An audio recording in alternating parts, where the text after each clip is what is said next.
What's going on, folks? It's your boy, Big Tommy Burns, here with Beast of the Bay Strength and the Strongman Club. And so we welcome you to today's episode of the Chat with Champions. And we have a very, very, very special guest, my friend, the boss lady herself, Mandy Smith. What's going on, Mandy? How we doing? Hey, I'm well. Thanks for asking. I'm excited to be here. I love talking to you. So I love talking to you too. So I got a chance to meet Mandy just last year. And I started hearing about this gym that was opening up in Concord called Resistance, and start hearing these different things, right? And the vibe in the strength community. And then COVID happened, and I didn't really keep my ear to the streets as far as what was going on, because we were just trying to figure things out. And as we were starting to, figure things out, as we were moving forward, meeting up on our Saturdays, all of a sudden it started popping up again. I started hearing about the Resistance Gym again. Right? Some of the members start coming out to Strongman Saturdays and things like that. And then our friendship started to really, really open up, I would say, much later in the year, going into the last quarter of the year, because we were able to fortunately host Static Monsters over at the gym. And before we hosted Static Monsters, Mandy and I met up at the gym and just really for a couple hours just sat down and talked. And we both looked at each other, we both smiled, and we seen that, and that was it. That we knew that it was a match that was supposed to happen.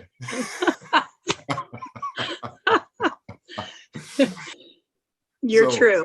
It's true.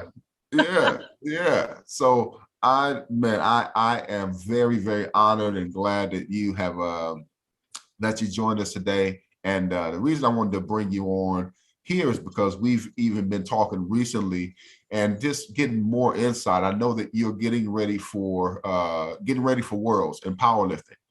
And there's some major things that you're doing, not just for powerlifting, but just for the world in general, for your mission and things like that. And so let's open up and just share with us who you are, where you're from, and what inspired you to become an athlete.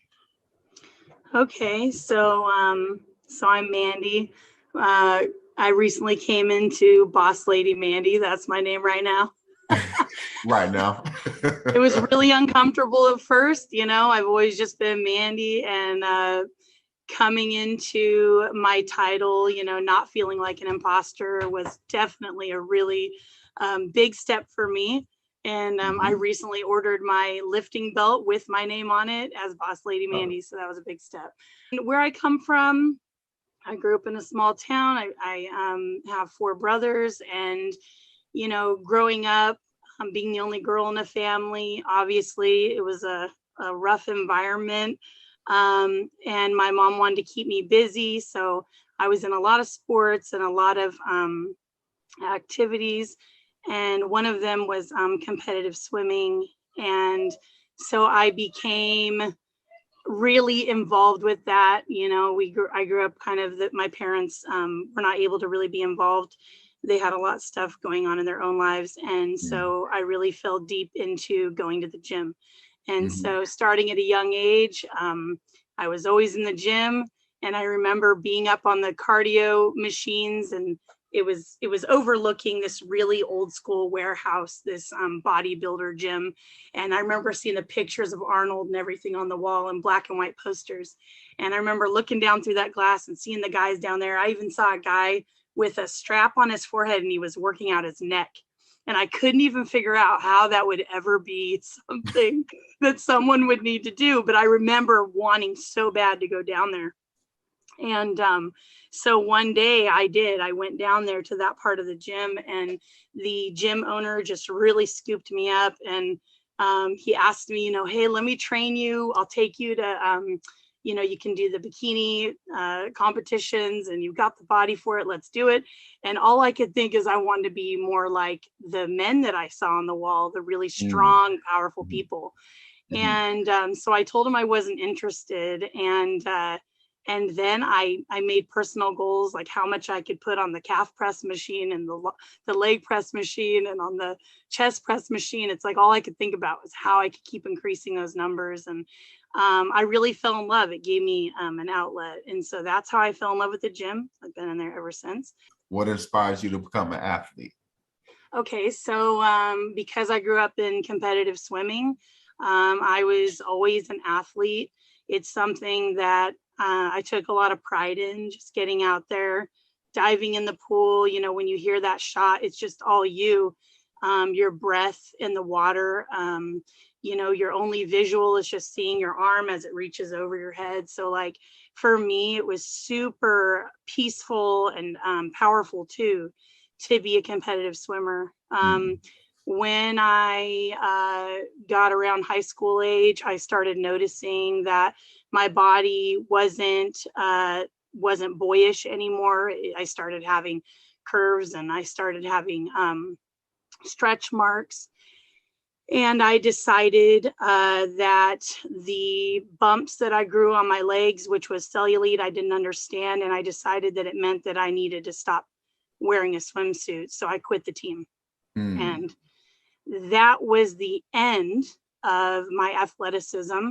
I tried to rejoin in college, but you can't quit swim team and rejoin. It's a whole, it's a beast that does not rest. And so if you stop, you're done with that. I mean, I hope that someone can take it on, but it wasn't happening for me. And so you know, I searched for myself for years. I felt like there was some person inside of me that I needed to show people. I felt like nobody could ever see the real me. And I identified that with weight loss. I thought if I lost weight, then they'd see the me that's here. And I just made that my new sport. And so for years, that's all I cared about. And I would say that in society's terms, that I had definitely achieved, you know, my sport. Like I won, you know, I lost the weight. I was living that life. I was inspiring people.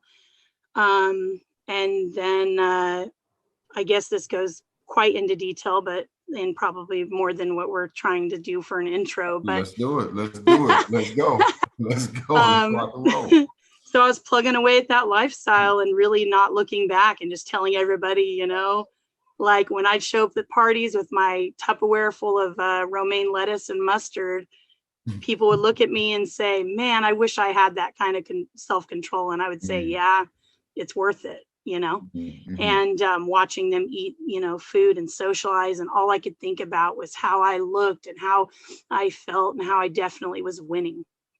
And years into that, just about 3 years ago now, 3.5 years ago, I was in a car accident, and then I suffered a head injury, and I decided to go straight back to the gym, and I was suffering some memory loss and vomiting and just having a lot of symptoms.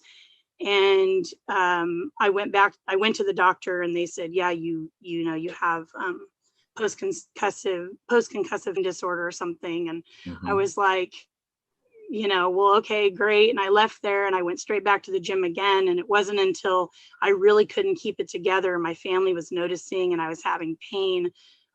So it took a couple weeks, and finally I decided that I might need to start resting a little bit. And at that time I was a dog walker. So I was walking 13 miles a day, plus going to the gym, plus doing fasted cardio, plus eating a very minimal amount of food. And thought I had my life in pretty good control. And then I had to stop working out because I got an attorney to take care of the case. And the attorney said, you cannot be seen walking dogs, working out. And that was maddening. And my brain was so full of thoughts and ideas that I couldn't satisfy. And I started feeling out of control. I started suffering anxiety and depression, which I had never felt before. Things got really severe. I tried acupuncture and chiropractic, and I thought something's got to take away these feelings. Something's got to keep me getting skinnier, and nothing was working. And I started just gaining weight. And my body was definitely trying to recover from something that I didn't even know it was sick with. And about a year into that, I was 100 pounds heavier. And then I realized that the answer to my prayer was, I kept praying, God, just make me skinny and I'll just like do whatever, just like help me stay skinny. And the answer to my prayer was finding out about fat activism and finding out about body neutrality, which those were terms I never heard of. And I didn't know there were fat activists. I thought everyone that was fat was miserable. And I thought that fat was a bad word. And I thought that it was usual and normal to hate yourself if you were fat. And I was knocked off that horse. And I found all this beautiful world of fat activism. Pretty quickly thereafter, I got cleared for movement again. And I thought I might still just jump right back in and try to get skinny again. And I showed up at the gym that I had once gone to and quickly noticed that everybody around me really hated themselves. And stepping away, coming back into it, it's really shocking to see all the things that I once thought were normal. And when I noticed that, I couldn't be there anymore. And so I started gym seeking. And then I had a coach from that original gym that said, hey, you want to be on our powerlifting team? We have a competition in 6 weeks. Now I just came out of a year of not working out. But guess what I said? I said yes. And then I Googled it because I didn't even know what powerlifting was. And that was the beginning of the journey that I went on. Just stay tuned. We got more to go. We're going to get into this thing. We literally just sat down last week, like less than probably about four days ago. And there's so much, there's layers to the story, but it's very simple. It's very simple, but it's very powerful. And there's some amazing things that's about to happen. So stay tuned. If you like it, man, share it. Make sure that you know your people know what we're doing here. And yeah, so we're going to keep going. So we got to this place. We start 6 weeks to prepare for this powerlifting competition. How'd you do in the competition? Well, I mean, I took gold, but it's because I had no competitors. But our team did win first, and it was super empowering. It was really an emotional day. I confronted a lot of demons. I mean, I wore shorts. I don't think I had worn shorts since I quit swim team with the cellulite, you know. So it was a big day. Good. And what was the biggest thing that you took away from that day and that experience? I know it was super meaningful for you. Yeah, I'm glad you asked. So first of all, I took away a love of, you know, the 6 weeks leading up to it and that specific day, a love of being in my body. And I don't think I had maybe ever spent time in my body the way that I spent it during those 6 weeks and during that competition. With powerlifting, you have to pay attention to the breath, and you have to pay attention to the way that you're bracing. And each little moment, each little movement, every little detail matters. It's, you know, it's not quite like Strongman where you're just throwing around weight and having a party. It's a little more calculated. I know, maybe I'm wrong. Maybe yours is you know what I mean, though. It's like, you know, us powerlifters, like, we're like pretty precise. Like, we got to know the weight down. Y'all see how she threw that little jab to the strongman community, right? Y'all see it. No, I love you guys. Sister, though. You know, I'll let it get by. You know what I mean? Different sports. Anna, get your girl, Anna. Get your girl. Anyway.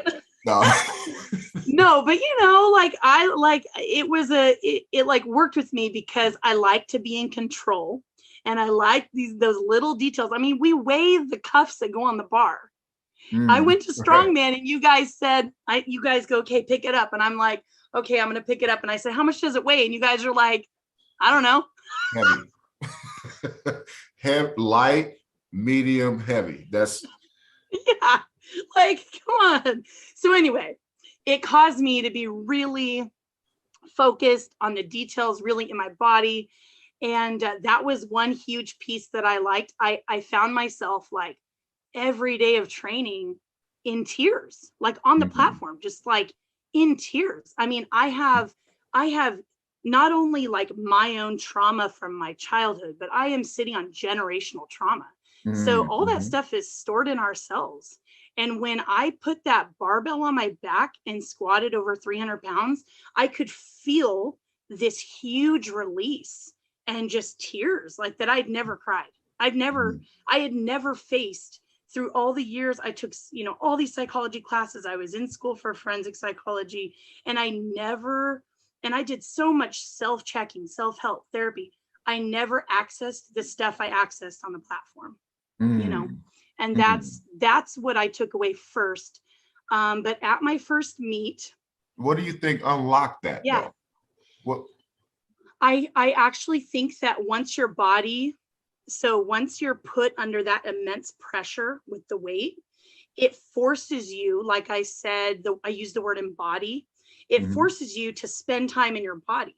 And a lot of us, we move around so fast. We're constantly doing, we're talking, we're calling, we have something on that we're looking at. We don't spend a lot of time in that meditative space where we're embodied. And I had never. And so being in that moment, having self-trust, having that heavy weight, listening to your body, listening to your breath, it makes you be embodied. And when you're embodied, you can actually look at all the parts of you. I mean, I found respect in that moment.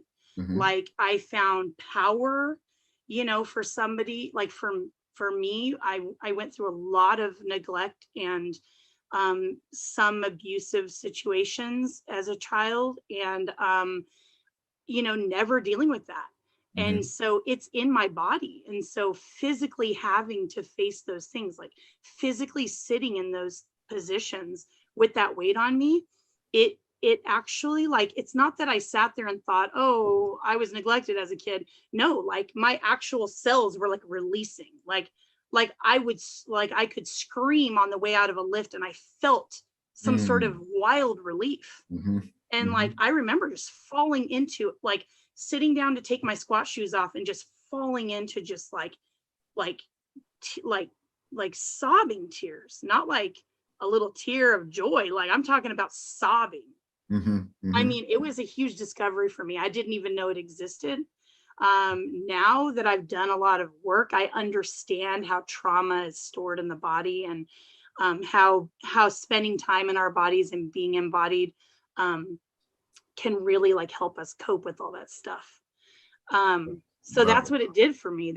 I mean, it's also all of the wonderful benefits of movement for our mental health. I mean, when we take away the focus that society puts on it, the weight loss and the physique goals, when we take all that away, man, it's beautiful. The things that movement does for us is just like, it's so vast. One of the things that I took away from my very first meeting with each other, when you guys see me looking down, I'm literally just writing notes. So if something is sticking with you, listen, grab a pen, grab a notepad, grab something. Even if you're not a pen and notepad, go ahead and write it in your phone or something so that you can remember it, because it becomes the triggers. And those things, like, they're meant to help us. Maybe not now, maybe we're not even prepared to do something with it now, but at some point in your life, like, it's going to come back and you're going to remember it because you created it, you heard it first, then you created it for yourself, which is what I'm doing now. So it creates a trigger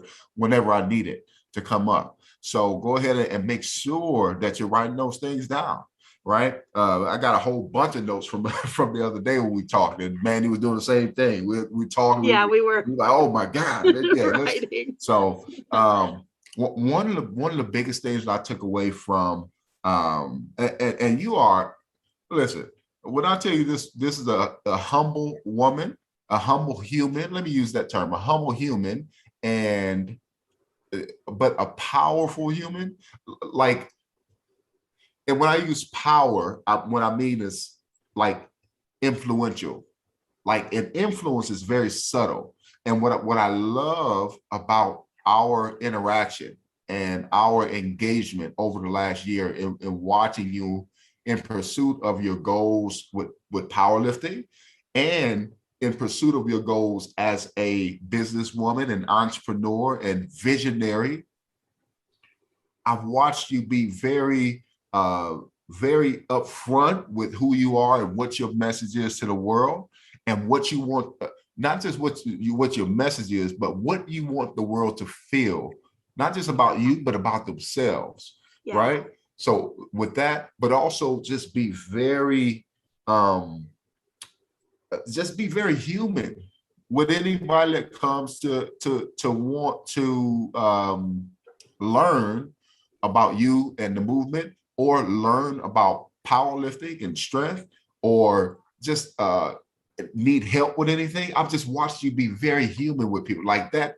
That is so powerful. So one of the things I took away from our first interaction with each other was there's two big things. I preface what I'm about to say next with all of that. But the biggest thing is that everybody is different.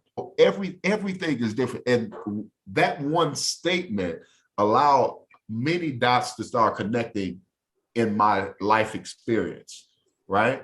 And it was just that one conversation that made so much sense to me. Yeah. So, and what I appreciated about, the way that you presented things is it wasn't like, this is the right way, this is the wrong way, right? No, I will not do that. Everybody's different. Mm-hmm. And you get in when you fit in. Yeah. And that I appreciate that so much from our conversation. That was after COVID for a few months. We closed down and shut down the gym, and because we started focusing, we just pivoted right into Strongman Saturdays. And that was where my heart was. And we had that in that same conversation. I said, man, this is really striking a chord with me, because for years since I've started my professional fitness, entrepreneurial journey, I've just wanted to do strongman stuff, and that be my main thing that I do. And I've allowed myself to listen to gurus and coaches and these different programs where when I share with them what I'm doing and what my intention is, they would share back with me, well, that's a very niche market. And so you want to go general fitness, weight loss, because that's where the money is. And then for some of those people, they'll want to do strongman and strong woman. And then you could keep that going on the side until blah, blah, blah, blah, blah. Yes. The only problem was it never got the blah, blah, blah, blah, blah. No. Right. And I found myself continuing to work and people were experiencing results, but it would be, okay, I lose the weight. And when I'm not with Tommy, then I go back and gain the weight, and then I feel horrible. Then I call Tommy up because I know he's going to care about me. He's going to hold me accountable to what I say I want to do. So it's not just about weight loss. If you come to me and you say you want to bench 500 pounds, I'm going to put a plan together to help you bench 500 pounds from where you are now and hold you accountable. And you're going to feel the care and support if you say that whatever you want to do. That's who I am as a coach, right? And then once you're away from me, you feel, oh man, I'm going down. So my goal was to empower, equip, and prepare people so that they could be responsible for themselves and whatever they desire to do. Yeah. But my heart, as we all know now, is this thing called Strongman. And so in that, when I heard Mandy's mission and her vision, and just heard her processes of even opening the Resistance Gym, I said, Mandy, you don't know what you just did. I said, you just allow it's very seldom in my life at this point in my life now that I allow people to give me permission to do something, because I pretty much, I know who I am, right? I have, it don't mean, I'm not saying this out of ego, but I've been through the ringer enough and been through the experience enough to know how confident I could be with this lane. And that conversation allowed me to say, you know what? It connects some more dots. These people aren't able to lead me to where I want to go because they've never been where I want to go. Yeah. It was meant for me to connect these dots and put this thing together. Okay. And that allowed me to give myself permission to say, I'm going to give myself time and patience to figure it out along the way. But also I'm going to work my tail off every single day, figuring it out. I call it ambitious patience, right? The long run, very patient. But my day-to-day, I'm working every day to get everything I can to connect the next dot to the next dot to the next dot. And before you know it, it seemed like in the day-to-day mundaneness of things, it seemed like, man, I don't know if we're moving. I don't know. But we look up a couple of weeks from now, something happens. We look up a couple of months from now, something happened. We look up just this past Saturday, that was like 30-something people out at Strongman Saturdays, just out of nowhere. I wasn't expecting it or anything. We all looked around like, okay, I guess this is a day. Happening. Oh, yeah. So anyway, said all that to say thank you for that. Yes. So with that, let's move into another part of this thing. And this is, what do you want the world to feel from you and your movement and your mission? Share with us about that. It actually stems from that first competition. When I was sitting there after my first lift, I was feeling all kinds of emotion. Like I said, I was wearing shorts and I felt really vulnerable. I felt like I just let people see a side of me that maybe I wasn't really comfortable with. And kind of feeling like, when you put something out there, but then you kind of just want to retreat and take it back. That's how I was feeling. And there was this little girl that was sitting on the blanket. She was one of the lifters' kids. And she leaned over to me. She was kind of asking me, like, how was it? And I said, yeah, it was great, but I'm nervous. It was hard. She said, you know what? I loved watching you lift. And I was like, oh, thanks. And then she said, I wish that my mom could be brave and do what you're doing, but she's worried about wearing shorts. She's worried about her legs. And she said, I think it's really cool that you're just chubby, but you don't care. And at that point, the word chubby was a bad word to me. I was still trying to not be fat. I was trying to be seen as strong instead of fat. And I hadn't come into my full recovery, hadn't come into myself completely. But when she said that to me, I had this moment and I was like, I have to keep showing people that people like me can do this. And that part where I said, like, I was waiting for people to see the real me, I was like always working to be skinny so they could see the real me.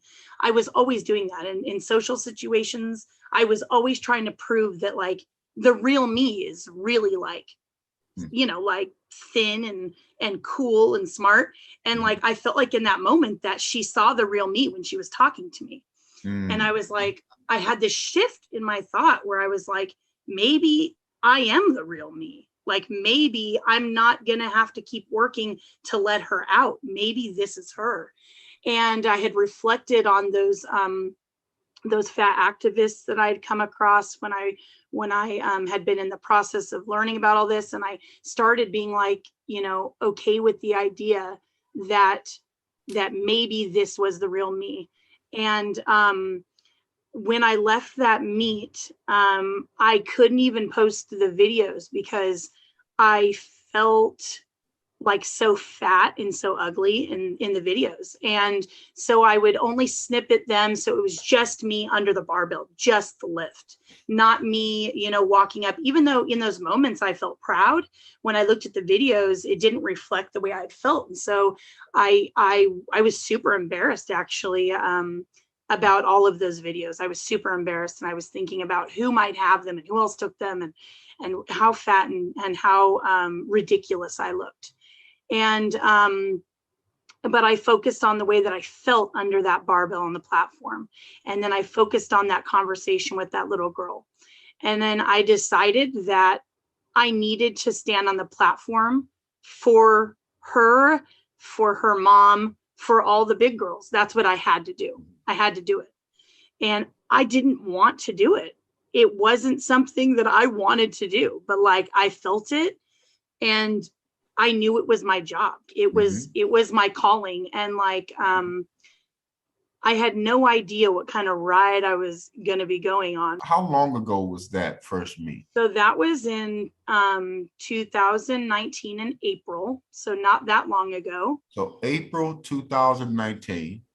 And up until that point, would it be accurate to say that that's when you felt alive?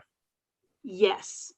I not only had a difficult time identifying with opinions, like having a voice, like, you know, I would say I was passively suicidal. I once called a helpline and said to them, I don't know what my emergency is. It was like a crisis line. I was like, I don't know, like I'm not suicidal, so I don't know why I'm calling this, but like I just don't care if I'm alive. And it's okay. Yeah. That's the real stuff. That's the real stuff. Because there are many of us that are passively suicidal. Like we care so much about the opinions of so many people that in reality don't matter at all. There was something that we talked about the other day, and it struck a chord with me when you said that, you know, I'm almost, if you mind me saying your age, almost. I'm 40. I'm going to be 41. Yeah. I'm 40 years old, and I feel like I didn't start living until I was 38 years old. Yeah. Because I allowed the world to tell me what I was supposed to do. And when I tell you that I got chills and I started kind of welling up a bit because I can relate to that. Like when you look for, you know, you just allow the world and the media and all these different type of things to tell you what to do. And it could seem like if there was competition or opposition, it could seem like they're winning because their voices are so many or so loud. But the truth is, they're just louder. Yeah. That's the truth. They're just louder. There's a, you know, I say this pretty often, that it seems like, you know, bad is always winning. But the truth is, bad is not winning. There's a lot more good happening in the world. Bad is just louder. Loud. If someone is so concerned in hating themselves and so concerned in what other people think and so concerned about stepping correctly, then they may never live to the greatness that they're meant to live and bring out the good that they're supposed to bring out. And that's exactly where I was. I almost allowed my entire life to go by never doing anything in the way of my purpose and my mission. I almost lived my entire life that way. Like if I wouldn't have been rear-ended by that woman and gotten sick and not being able to work out, I don't know if I ever would have stopped. It's amazing to me that there were probably signs along the way that I needed to stop, that I needed to think about it, that I needed to slow down, that, you know, that tried to step in, but nothing, you know, I wouldn't listen. And so being rear-ended, physically being taken off my path, I didn't know that in that moment, my entire life would shift. And, you know, and if that coach hadn't asked me to be on that powerlifting team, and if I hadn't said yes, you know, I mean, it's amazing how I got a second chance to live, really. I'm so grateful for powerlifting, because I probably needed years of some sort of treatment or some sort of, you know, therapies. Really, I probably did. But because of my mental health space where I was at, I was open to movement because I've always loved movement. And so because I was open to it, powerlifting became the medicine. And I know there are people who say, you know, movement is not an exchange for therapy. You still got to go to therapy. And I did have therapists help me along the way, but movement is huge. Yeah. You know? Yeah. I mean, and we all find our things with different things as we are just engaging and interacting with life as we're supposed to uniquely. You know, I remember studying meditation and studying breath work, and it brought me up to a gentleman named Wim Hof, right? And Wim, he would talk about how he experienced all these different type of things and philosophies and teaching, and he would just share that nothing taught me better than the cold. And so he talks about being, taking the cold showers, but also he set many records of swimming under the ice, right? Walking up mountains with nothing but shorts on and some sandals, right? And snow that's up to your knees. Yeah. So, but he would say nothing was the best teacher for me was the cold, because you have to face whatever that was, right? It makes you forget everything, and it makes you face this thing right now. The breath work, it makes you forget everything, and it makes you just face breathing right now. Yeah, it's exact same like sensation. Like for me, like powerlifting, people are always, you're going to break your neck, you're going to break your back. Well, yeah, I mean, we are managing large, heavy weight. And so it is, risky behavior. And so I think when you stand on the edge of things like that, when you choose to, to have lofty goals like squatting 400 pounds, I think that it's like anything that you do that gets you close to that, like challenging mortality. Like, I feel like it's like really deciding that you're not afraid to live. After that first meet, I did meet after meet after meet. And what I realized was in the federation that I was in, there was no big girls. And one meet that I was at, man, I saw this big girl. She walked through the door and I ran up and I said, "Oh my gosh, how much do you weigh?" Because I was so excited to have a competitor. And I was like, well, because I think we might be competing. Anyway, we're good friends now, but it was a great day to see another big girl. I was so pumped. And, now that I know her, she's also anti-diet. She's recovered also. And just a awesome, like a bad chick, like she's cool. And, and they're out there, but at that point, at least that was in 2019, probably. At that point, like, seriously, that was the only big girl I saw at any competition until I got into USPA and occasional big girls here and there. And more recently, there's actually like a handful at each comp. And I don't think I have anything to do with that. I think it's this body positive, we're there, we're out there. Big girls are out there, big boys are out there. I follow Drew Goes Climbing, I think is his Instagram, but this really heavy set man that climbs big walls and rock walls. And there's women that I follow that they're professional whitewater raft guides and hiking experts, and we're out there. You just don't see it because we've been shamed to not put pictures of ourselves anywhere, or to not even take them of ourselves. Big people do things, I, as a coach, I went and got these big old jump ropes, and we do group jump roping, and I've got people that are considered fat to super fat. These are appropriate terms. And they're jump roping and they're doing headstands on our headstand benches. And we are doing movements, all the things that people believe about fat people. Oh, they're sick, they're this, they're that, they're lazy, all that stuff. It's based on fat discrimination. It's called body shaming. It's called fat shaming. I've been in the emergency room during my competitive seasons. I ripped my oblique. So I go into the emergency room because I couldn't stop vomiting. I was so sick. I was dizzy. I go in and the ER doctor asks me, she walks in the room, doesn't look at me. She sits at the desk. She starts typing and says, "Have you ever considered losing weight?" I said, "Well, ma'am, I'm actually in here because I tore my oblique when I was lifting."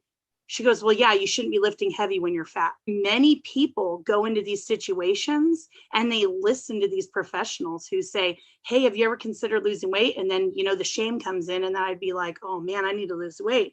And then, you really shouldn't be lifting heavy. Oh, I guess I don't lift heavy anymore. That's what happens. And then what happens? They become more disabled.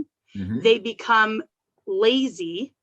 These are the ways that fat people become more sick, less able, and these are the ways that we make society correct. I mean, this is how it happens. We also tend to have negativity bias. It can be hard to see what's going on right. Absolutely. Anna says, this is beautiful to hear from you both. That bad is just as loud. Thank you. I needed that. Negativity is right there, louder than positivity and optimism. Traditionally, there's more positivity going on in the world right now, but we're always going to hear about negativity more than we hear about positivity, which is why we sit at such a powerful place now that we actually control what is being allowed to be out there with social media, with even what we're doing right now. It's easy to allow ourselves to get pulled into a negative kind of vibe with what we want to share, to go into arguing about different things. Yes. Which could throw our whole mission off, right? We could get so caught up in saying, no, that's wrong, or no, that, instead of saying, you know what, this is where I'm going. This is where I'm going. This is whether it looks good or look rough or look right or what, it doesn't matter what you think. This is where I'm going. Whenever you become mission driven, you constantly have to assess where you're going in the moment. In the moment, am I being distracted with this conversation, or am I being distracted with these efforts, or am I going where I said I was going? When you become a person that's going to say, okay, I'm going to turn up the volume on this positivity and this optimism, it's going to be very important that you not get into arguments with the world about things that could become negativity, because you start playing their game instead of allowing them to chase you where you're going. And that's how you become influential. Yeah, you're exactly right. I mean, I have a disclaimer, like, if any trolls come on my page, I'm not there for debate. I'm there for community. So you come on my page and say, hey, you're going to have a heart attack. Hey, I don't want to have to carry you down the stairs. Hey, I pay your health insurance. Anybody comes on and says those things to me, hey, you're going to break your neck. It's as simple as this. Delete, block. People hate that I'm fat and happy. They hate it. They can't deal. They can't deal. They just can't. They just hate it. They just cannot deal. And I mean, yeah, because, if you work super hard for something that makes you feel like you're okay to exist because you spend every waking moment to look the way you do, to act the way you do, to be that body, and then somebody else just walks up and they're fat and happy, you're mad.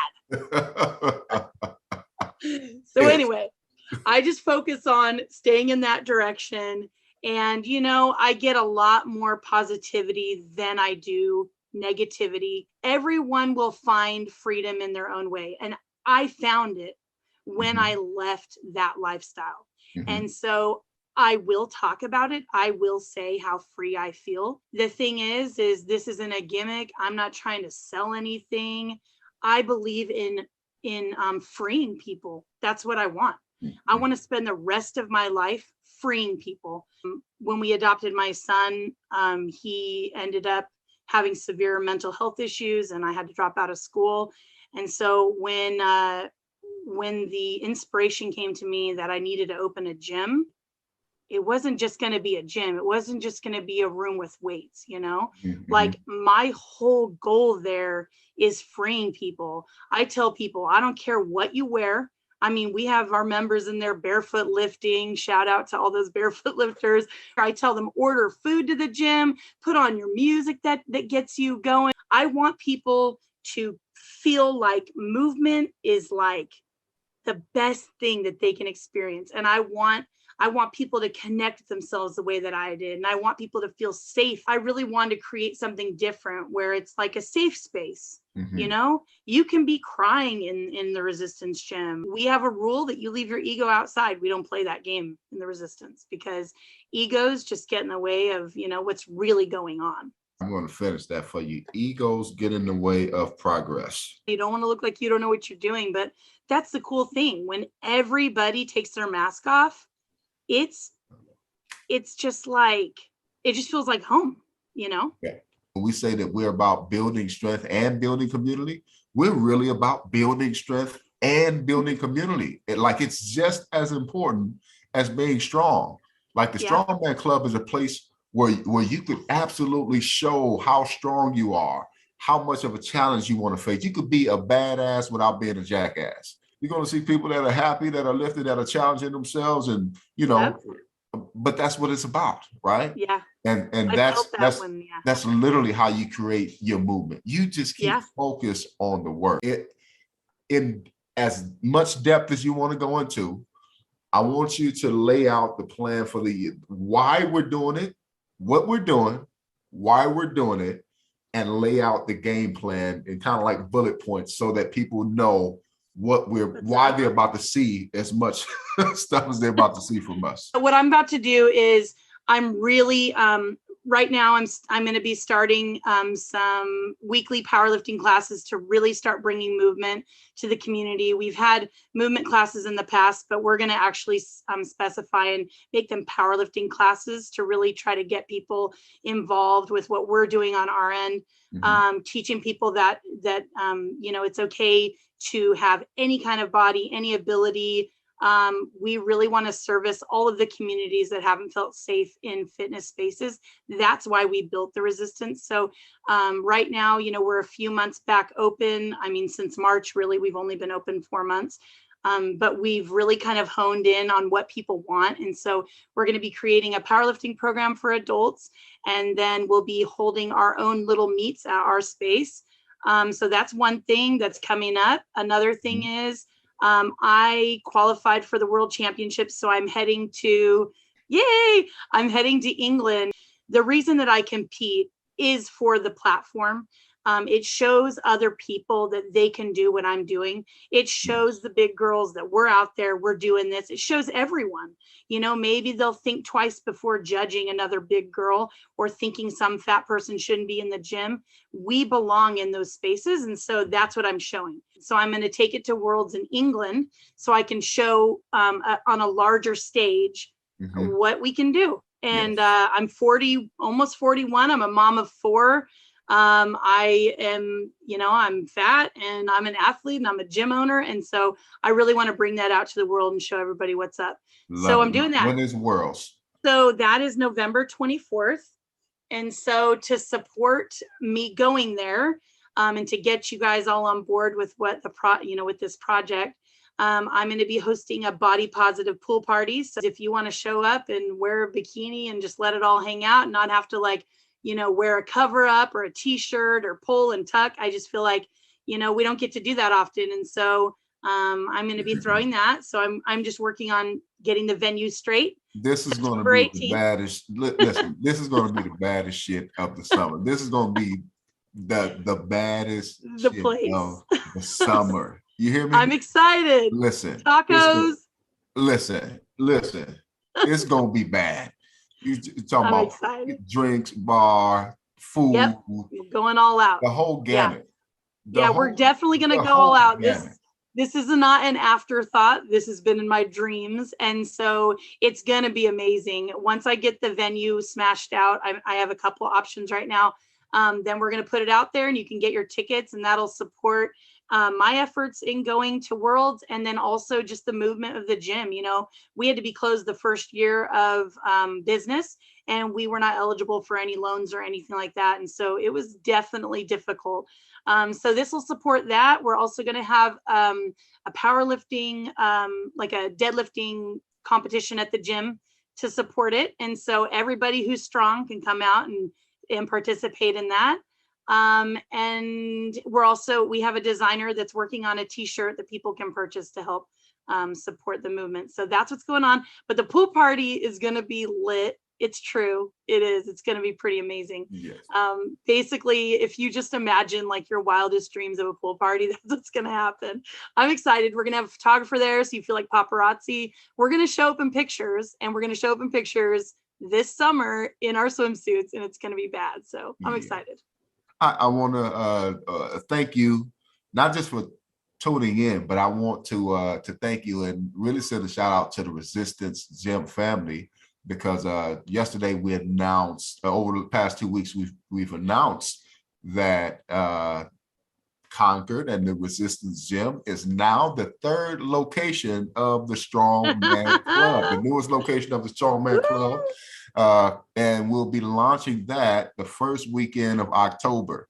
So, and sending a shout out to, of course, Mandy, but Anna Raw Dog, yes, who's going to be leading the pack over.